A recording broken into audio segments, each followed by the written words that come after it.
नबीन के नामांकन से पहले एक खास बातचीत आपने सुनी कि किस तरीके से पार्टी जो है वो नितिन नबीन के नेतृत्व को लेकर पूरी तरीके से कॉन्फिडेंट है और साथ ही नितिन नबीन का नामांकन आज होने जा रहा है। आधिकारिक जो घोषणा है वो कल होगी। और स्पर्श शर्मा संवाददाता हमारे साथ इस बड़ी खबर पर जुड़ गए हैं ज्यादा जानकारी के साथ। बहुत बड़ी जिम्मेदारी बतौर राष्ट्रीय अध्यक्ष, जब औपचारिक ऐलान भी हो जाएगा स्पर्श नितिन नबीन को लेकर, बहुत बड़ी जिम्मेदारी जो है उनके ऊपर रहने वाली है। अब पार्टी को किस तरीके से आगे ले जाया जाए एकजुट होकर।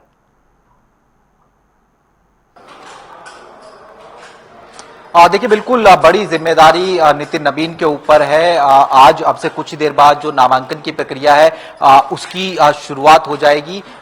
एक खबर ये भी आ रही है कि नितिन नबीन खुद पार्टी दफ्तर जो है नहीं पहुंचेंगे, बल्कि जो प्रस्तावक पहुंचे हुए हैं उनके जो है हस्ताक्षर जो है करा लिए जाएंगे। ऐसे में और जिस तरीके से पूरी प्रक्रिया भारतीय जनता पार्टी में रहती है, हम जानते हैं कि निर्विरोध कहीं ना कहीं जो है जो अध्यक्ष है वो जो है चुना जाता है। 2 से 4 बजे तक ये जो पूरी प्रक्रिया है वो जो है चलने वाली है नामांकन की। अगर कोई और नामांकन नहीं आता है तो कल जो है रिजल्ट का ऐलान जो है कर दिया जाएगा।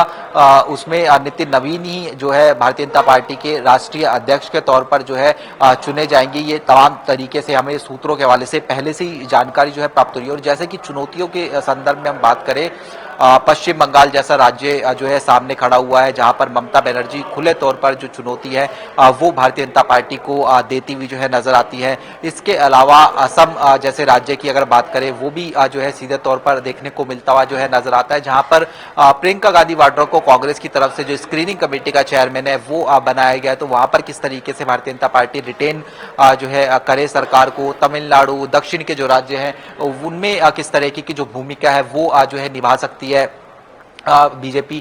इनको लेकर जो है नितिन नबीन के सामने चुनौतियां जो है बड़ी है। लेकिन जब पूरा पार्टी का कैडर आपके साथ हो, प्रधानमंत्री यानी शीर्ष नेतृत्व आपके साथ में देखने को मिलता नजर आता है, तो ये चुनौतियां पार जो है कहीं ना कहीं होती है। लेकिन चुनौतियां बड़ी है। चुनौतियां किस तरीके से पार होंगी, अगर पार होंगी नहीं होंगी, ये तमाम सवाल जो है खड़े हुए नजर आते हैं। लेकिन एक बड़ी लेगेसी जेपी नड्डा अपने पीछे छोड़कर जाते जा रहे हैं। जहां पर लोकसभा चुनाव की बात की जाए, विधानसभा चुनाव की बात की जाए, हमने देखा किस तरीके का कार्यकाल जेपी नड्डा का रहा था। अब उसको आगे बढ़ाने का काम जो है नितिन नबीन कल से करते हुए नजर आएंगे। और जैसे ही नितिन नबीन के नाम का ऐलान होगा बतौर राष्ट्रीय अध्यक्ष, उसके बाद से ही एक्शन मोड में नितिन नबीन आ जाएंगे।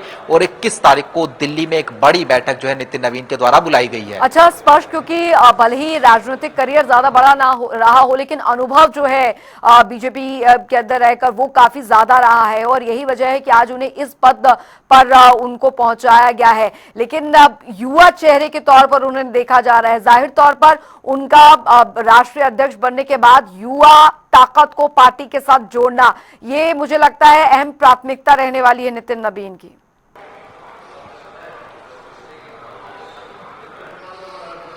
बिल्कुल, देखिए 45 साल के नितिन नबीन है, 50 साल से कम उम्र का अध्यक्ष बनाया गया है। लेकिन अनुभव उनके पास में पूरा है। सत्ता से लेकर संगठन का अनुभव उनके पास में, विधायक रहे, मंत्री रहे, छत्तीसगढ़ जैसे राज्य में बतौर प्रभारी जो सरकार बनाने में कामयाब वो जो है रहे हैं। तो अनुभव उनके पास में सत्ता से लेकर संगठन का पूरी तरीके से मौजूद है। और हमारे साथ में जो है बीजेपी के सांसद जो है चौधरी धर्मवीर सिंह जी भी हैं, उनसे भी बात कर लेते। सर, किस तरीके से आज चूंकि नामांकन की प्रक्रिया शुरू होने जा रही है, नितिन नबीन नामांकन भरेंगे, कोई और भरे ना भरे, लेकिन कैसे आप इसको देख रहे हैं?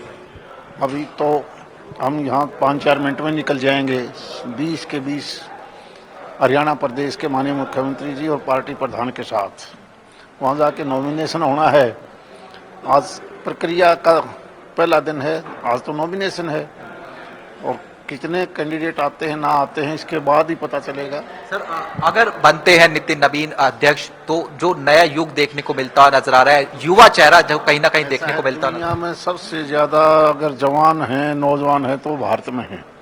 और ऐसे देश में इस दुनिया की सबसे बड़ी पार्टी को युवा नेता मिलता है नेतृत्व के लिए, तो इससे और खुशी की बात ज्यादा क्या हो सकती है। तो देखिए, चौधरी धर्मवीर सिंह जी थे, जनता टीवी से खास बातचीत कर रहे थे, जी, तो बता रहे हैं कि किस तरीके से एक नए युग में भारतीय जनता पार्टी प्रवेश कर रही है। तो बीजेपी में जो सबसे ज्यादा युवा कार्यकर्ता है वो कहीं ना कहीं ऑलरेडी मौजूद है, और नितिन नवीन के आने से कितना फायदा हो सकता है, या फिर कहे कि जो चुनौतियां आगे खड़ी हुई जो है नजर आती है, उनको पार पाना जो है एक बड़ी चुनौती सबसे बड़ी जो है नितिन नवीन के सामने खड़ी हुई जो है होती हुई नजर आ रही है। तो अब से कुछ ही देर बाद नामांकन की जी। प्रक्रिया शुरू होगी, और तमाम नेता ये इंतजार कर रहे हैं कि क्या केवल नितिन नवीन ही जो है नामांकन भरेंगे, या फिर उनके अलावा भी कोई हो सकता है कि नामांकन के लिए जो है मौजूद देखने को मिलता हुआ नजर आए। लेकिन जो हमारे सोर्सेज जानकारी दे रहे हैं उसके मुताबिक सिर्फ एक ही नामांकन जो है वो देखने को मिलता हुआ नजर आएगा।